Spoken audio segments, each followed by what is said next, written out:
Life is a winding road, no telling where it goes. Driving through days and nights, won't stop for traffic lights. And I really wanna know, if I'll ever figure out where the road goes. Even if I'm falling down, I will keep on searching for my highs.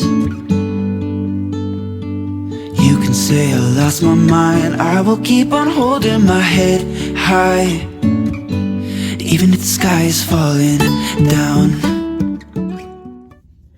What's up? Peace, love, and light. Welcome to Tommy Bites Homestead.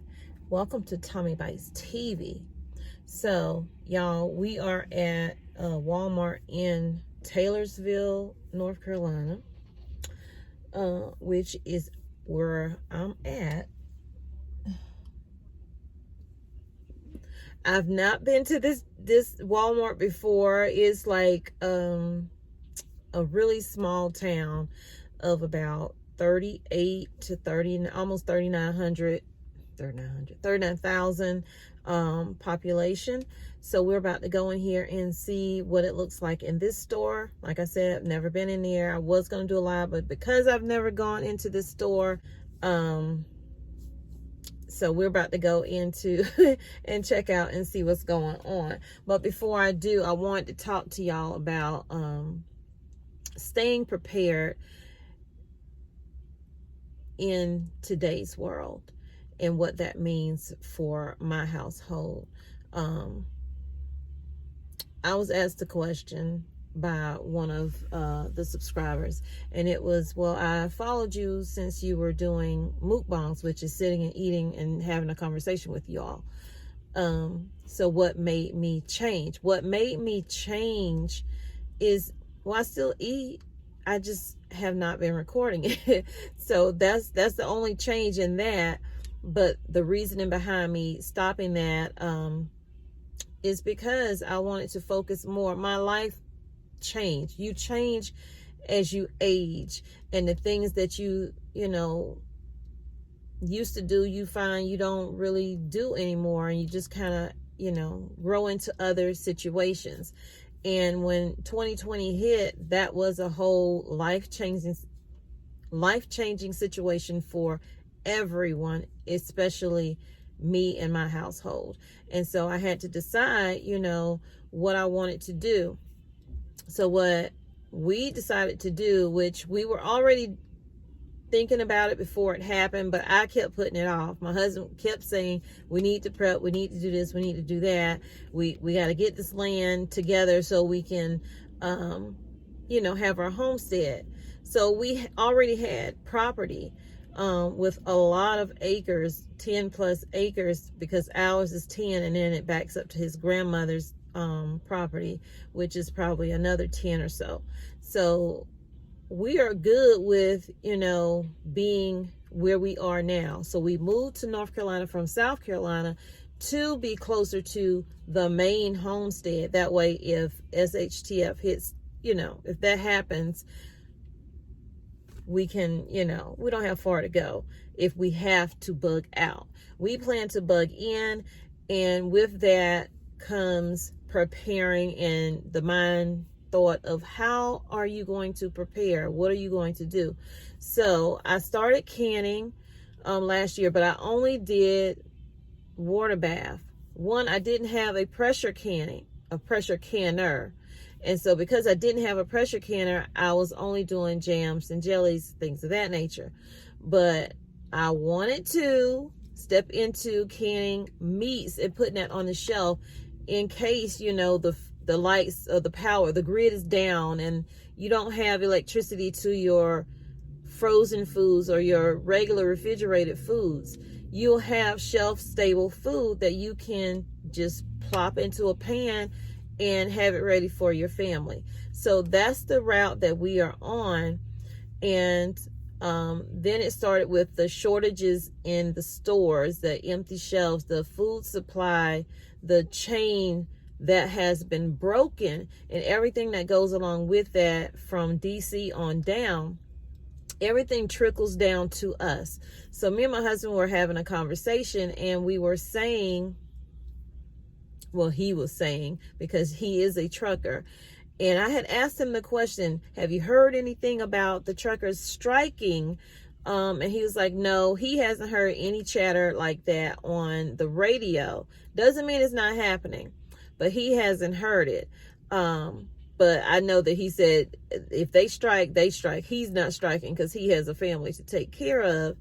And that's just how, we make our money. So we were discussing other things. And then he said, I'm really pissed off about the fact that my taxes are going up when it comes to, truckers get taxed. They claim it's to repair the roads, but the roads look like crap anyway. So, but they get taxed a lot as is. So they are taxing even more. And he feels like that is going to cause havoc when it comes to deliveries, no matter what it is, what goods it is, deliveries. It's going to cause a problem because a lot of people are not going to be able to afford to keep trucking and paying those high taxes, and companies are going to suffer because now they're going to have shortages of drivers, because I think that the elder drivers will, just retire early to get away, get away from all this foolishness that's going on every time truckers are constantly getting taxed about something. So, so the companies, some of them aren't going to be able to keep up with financially, and that's going to cause some of those companies to close, which leaves us where, y'all? Please tell me in the comments, where does that leave us if truckers are constantly being taxed and they just can't afford to keep the wheels running? Because if the truck drivers' wheels are not spinning, then the economy is going to crash. We are already in a downward spiral, I believe. I truly believe. I used to be one who would constantly watch the news every day. You cannot watch the news every day because they're going to feed you. No matter what channel you're watching, they're going to feed you what they want you to hear. They're not going to tell you the things that are really happening out in these streets, because they have a narrative and they have a thing where they need you to come back and watch. So they're going to make everything bigger than it needs to be. So I encourage you guys to continue to prep. If you are, if you have not, please consider setting some things aside. It doesn't take a lot. Just go off of your household, go off of what y'all eat, buy the things that you eat. That way you're not wasting your money. You don't have to hoard.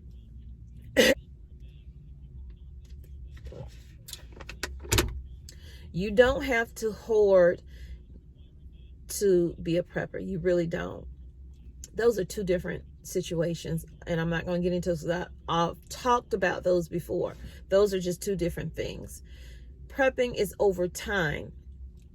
Every time you go to the store, you buy a couple of extra items of whatever you already eat. You get your water. Start there. Get your water for how many people are in your household. You get a gallon per person, but you're going to need more than that. But, and that's a gallon a day for one person.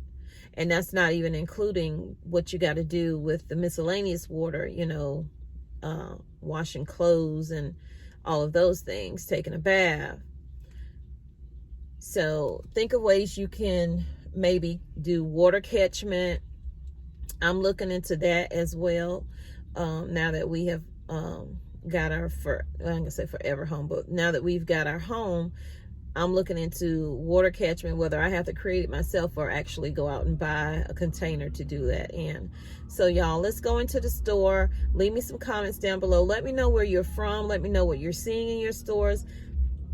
Also, if you plan on doing water catchment, or any other tips and ideas that you can give me and also give other people that are reading the comments, is very, very helpful. And I appreciate all of y'all for doing that in the comments. I try to stay away from if somebody has a question and then, you know, you're telling them to go to a specific channel.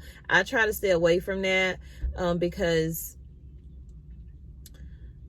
I don't want to, you know, what that person is doing might not be for them. So if you're doing that, don't do that in the comments. Just be, you know, give them information and keep that, you know, where it is, because it's out there. People have to do the work. It's out there. You can find a video for everything that you are trying to do for your household. And so, but I appreciate each and every one of y'all for commenting down there and for letting other people know where they can go as far as, you know, learning new skills. So let's get into the video.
This is asking for this. Have y'all seen this before? So tell me, have y'all seen this right here? It wants me to confirm how many bags I use. So I hit 3 and it says a bag charge of $0 will be added to your total. So are they about to start charging for bags now? Okay, y'all, so I made it back into the truck, and this Walmart is supposed to be a super Walmart, but it's not like the super Walmarts that I'm used to going into that are really, really big. This Walmart seems like a regular Walmart that, you know, they had before they started the super centers. So that's the kind of size it is, and how they had some things manipulated in the store. I am noticing, though, in more and more stores, they have new coolers in the middle section of the store, where they would usually have like meats at in the big old coolers. Now the refrigerated section in the center, they're newer, they're smaller. So to the eye, you are fooled that you're still seeing the same things, but you're not seeing the same things. Even on the regular items in the refrigerated section, the limit on how much chicken they have out here, they have it compacted to this section here, and then this section here, beef, and so on and so forth. So it looks like they have a fully stocked store, which they do with the way they're doing it. But in actuality, there's a decrease of food within that store. I know some people be like, oh, girl, shut up. People in other countries would love to have that. And you're absolutely right. But we're not in that country. We're talking about here. So start your prepper pantry if you have not. Think of ways that you can store long-term food, whether that's freezing, dehydrating, freeze-dried foods, which is very expensive to buy that machinery, and also canning. So, it is what it is, and we just have to do the best we can do with what we are given right now. But also keep into account, if these truckers are not rolling their wheels, it's a lot of deliveries that are not going to be made, and some deliveries that are being made right now are partial deliveries. They're not for the full thing that the store managers have ordered. So that's why you're seeing a lot in one area and not a lot in another area. Like, you can tell that they got deliveries, but then you look at a different section and it's like, okay, well, why didn't they get those? Probably because they just didn't come in on the truck. So they get what they get, and they put out what they can, and they try to keep up with demand. So y'all have a blessed day. Remember that I love you, but God truly loves you more. He created only one you, so be the best you that you can be. And when you are, you can go out and spread God's love with distance, because of Rona. Because there's a lot of people that came in that store, did not have their mask on, and I'm not about to have a whole mask mandate with y'all. You are allowed to do what you want to do, but at the cost of what? At the cost of your family possibly losing you to the stupidity out here with how some people are choosing to live. So, you don't have to wear a mask. I'm not making you wear a mask, so don't come in my comments about, well, we have everybody has a right to do everything they want to do. Doesn't mean we have to do everything we want to do, or should do everything we want to do, because sometimes it not only affects you, it affects others. So with that, y'all, God bless. See you later.